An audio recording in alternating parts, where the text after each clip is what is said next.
Good afternoon, everybody. This is Don again, and it is time for episode 39 of Practical Reality. It is a Saturday afternoon. It's warm today. It's October 3rd or 4th? It is warm today.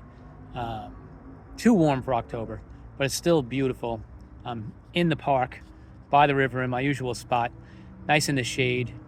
Beautiful, beautiful day. Just a little too warm for my taste in October. Of course, later this week it's supposed to return to like normal October temperatures, but so we'll enjoy it while we can and take it for what it is. Today is Saturday, as I said. It's about 5:30 in the afternoon. And what I'm going to do today is sort of revisit the topic from a couple of videos, integration. When I made that video, I sort of left out some things, and when I listened to it, I was like, I could do a better explanation of that, of what I'm trying to talk about in that video. So we're going to sort of review that today, and I'm going to add more to it. Okay. Now, let's just start out by saying that integration to me means taking all the elements that you've learned and making it into one overall, overriding daily and lifetime plan. Okay. Now, I've had some feedback, some criticism of saying, a CPR is a momentary type of thing, and how can you possibly design a lifetime CPR? Okay, well, this is what I'm looking at. This is the way I look at it. Okay, each day is a day in your life, and if you want to achieve the kind of 24/7 consciousness with internal control that I'm talking about, that is a daily practice. And as you continue practicing these techniques I'm going to talk about each day, that turns into a long-term plan. Now, the daily CPR that I've written that is meant to be used obviously on a daily basis, but turns into a long-term life plan, as one of my teammates in my men's team called it, a life plan. I don't see any real difference. Whatever you want to label it is fine with me, okay? I think it can be called a CPR, and the context in which I want to operate on a daily basis is called emotional efficiency, okay? Now, what does that consist of? To me, emotional efficiency means with the goal or the result of staying in control of your internal environment and achieving 24/7 consciousness. Now, is that an easy thing to do? No, of course not. But that's why I'm starting off this video this way, because I'm going to discuss each of the elements that you can incorporate into your day. Whether or not you have the time to do every one of them every day is another story, but at least have the plan to include these in your day, at least some of them on a daily basis, and cover all of them within a few days or a week or something like that. Therefore, you sort of force a new sense of consciousness upon yourself, which is necessary to undo the subconscious programming that kind of runs you on a regular basis now because of all the experiences you've had in the past. And if you allow that to remain in control, then you are basically living an unconscious life, because you are being driven by subconscious programming. It's as simple as that, okay? The objective here, by introducing these new practices that you force yourself and make time to do on a regular basis, is the formation of new neural pathways, which I think I mentioned in that video also. Dr. Joe Dispenza talks about it, and I've actually just started listening to another woman whose name I'll tag in the description of this video, because she was really good. She's the one that I spoke about a couple weeks ago, who talks about thoughts being frequencies, and I think that's incredibly important to realize.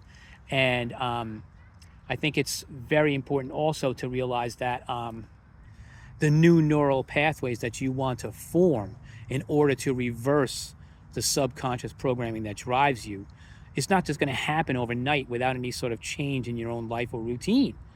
So these elements I'm going to talk about one by one are useful to help you to form those new neural pathways and control your internal environment and therefore achieve the goal of 24/7 consciousness. So let's begin. Let's start with the first one. The most obvious one is meditation. Okay. Now, I've been meditating for quite a long time. And in the beginning, I remember thinking quite clearly, this is great, but what benefit does it have? I didn't realize the benefits of meditation in the beginning myself. And I think that's what stops a lot of people from making meditation a regular part of their routine. Meditation is incredibly beneficial for you. Case in point, I think I may have pointed this out in a video back in the spring or the summer. My blood pressure has gotten very, very manageable. Now, I never had a history of high blood pressure, but my blood pressure now is like 120/80 every time I go to the doctor. And it's like, they're like, it can't be any better. It's like the ideal range. So that's just one benefit. I mean, the benefits that you get also include like a sense of calm. What do you want to achieve when you meditate? You want to get that sense of calm, to stop the incessant stream of thoughts that runs through your mind on a continual basis. And if you can do that, that's a real benefit right there. That's an immediate benefit that you can feel immediately. Slowing down that incessant train of thoughts that runs through your mind every single second of every day. And it happens to everybody, and no one is immune from that. We're all human beings, and the way that life has taught us, the things that we've been conditioned by in the environment have made us this way. And that's why it's like, I've said this before too, it's like AA. It's like recognizing that there's a problem and admitting that the problem exists. And that, okay. Now, the second step is, I believe, that you admit that you are powerless to solve the problem without God or something like that. I can't remember exactly, but that's not the case here. You are not powerless because you have the tools to take the action you need to take to stop that incessant stream of thoughts from ruling your mind. And that's what meditation will do for you. And that's why I think it's incredibly important. Now, what goes along with meditation can often be visualization. Let's take a step back for a second. Meditation can be just 5 minutes or 10 minutes of breathing and making a conscious effort to slow the incessant stream of thoughts in your mind. And that may be all you do and all you achieve, and that's fine. And that may be perfect for you, and that may be all you need. But then visualization is an added tool to use during meditation to help sort of envision a future that you desire. Okay? Now, as I've said before, and as I've been taught by many people already now, that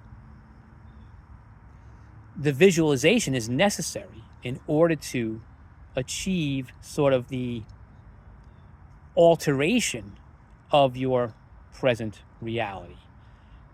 To be able to visualize the fact that you have these things already and form the new neural pathways in your mind that will exist when you have these things.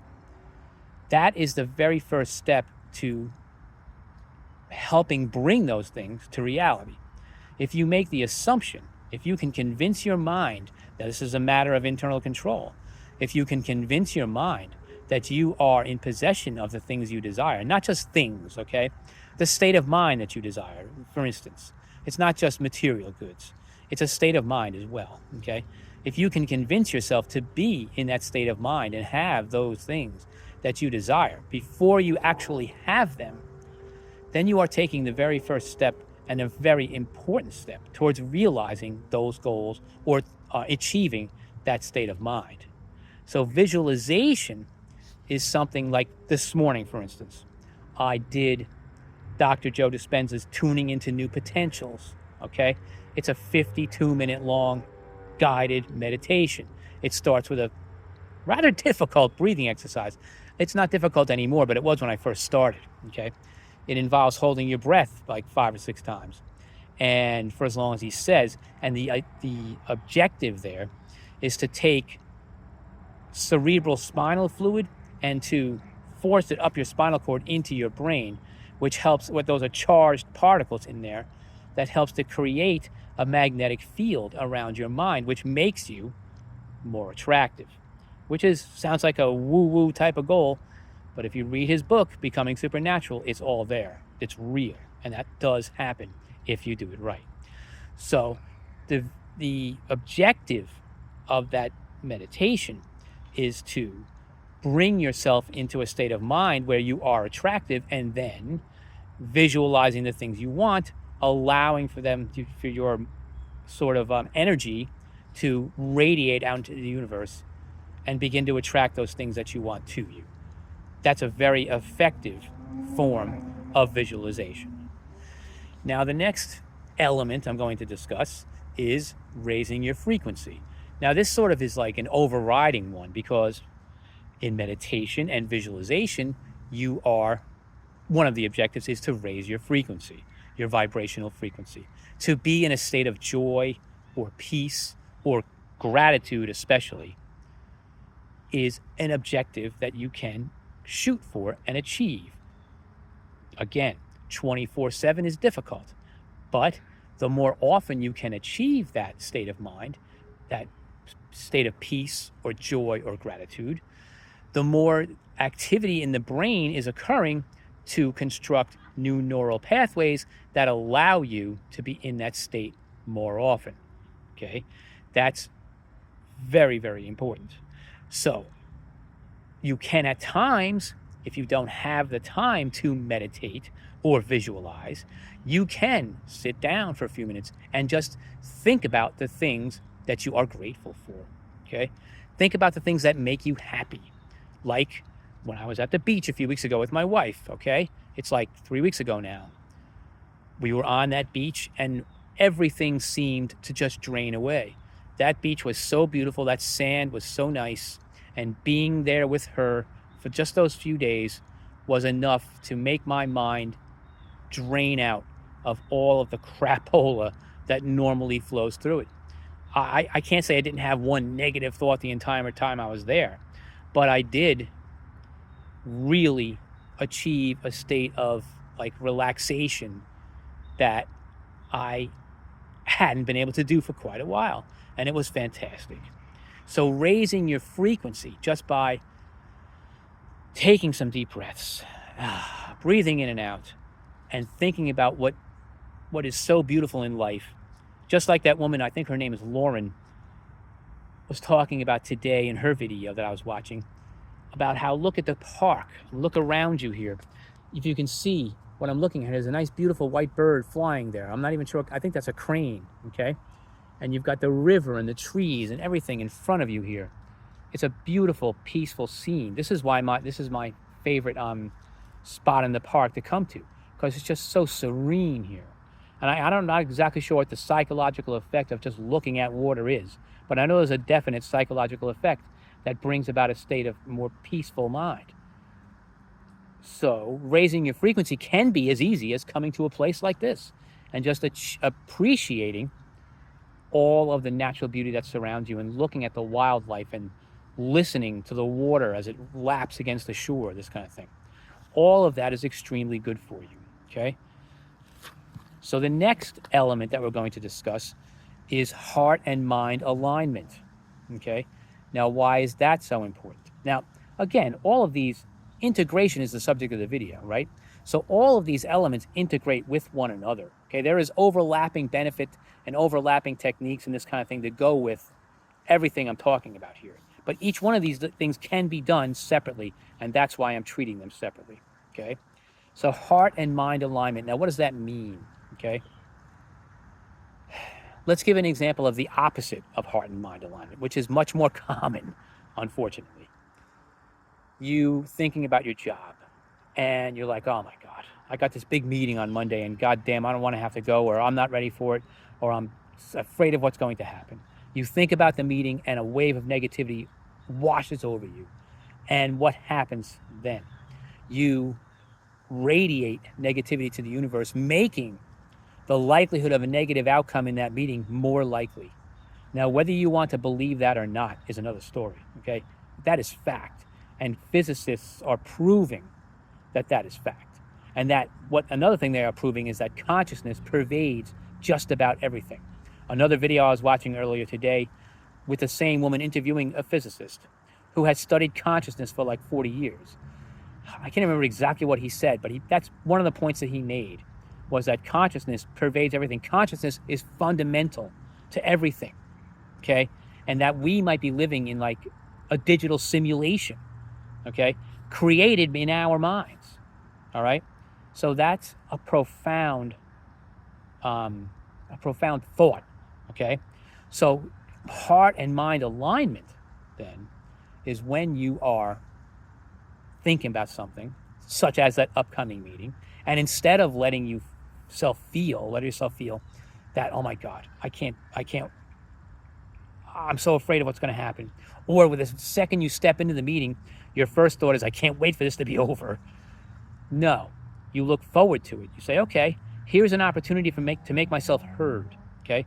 Here's an opportunity for me to absorb the vibe of the room and turn it around, okay? Other people in the meeting may also be feeling quite nervous about what's going to happen. You can bring your energy, your positive energy to that meeting and improve the environment for everyone involved. That's a fact, okay? Now, how many times have you heard it said, oh, that guy, he's so charismatic. When he comes into the room, the energy changes, blah, blah, blah. That's the exact same thing. So it can be applied to any situation that you want it to. Any time that you can have a thought and have a vibrational frequency raising event. I don't know how else to explain it. You can feel it, and it raises your vibration to think about it because your heart and mind are aligned.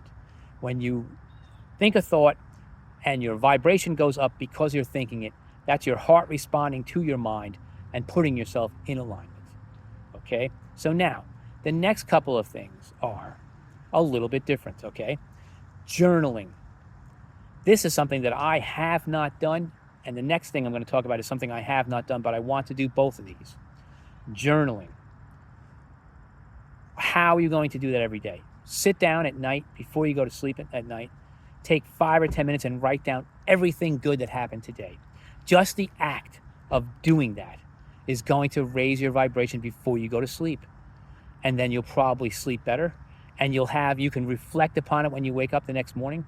You can quickly open it. You can go back day by day by day and look at the things that have gone right in your life in the past week or two, this kind of thing, and build momentum, okay?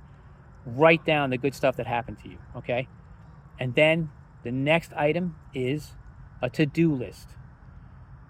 This is something that I've been thinking about for years, and I have to kick my own ass because I have not been able to, I shouldn't say I have not been able to, I just simply have not integrated it into my normal routine. Make a daily to-do list, okay?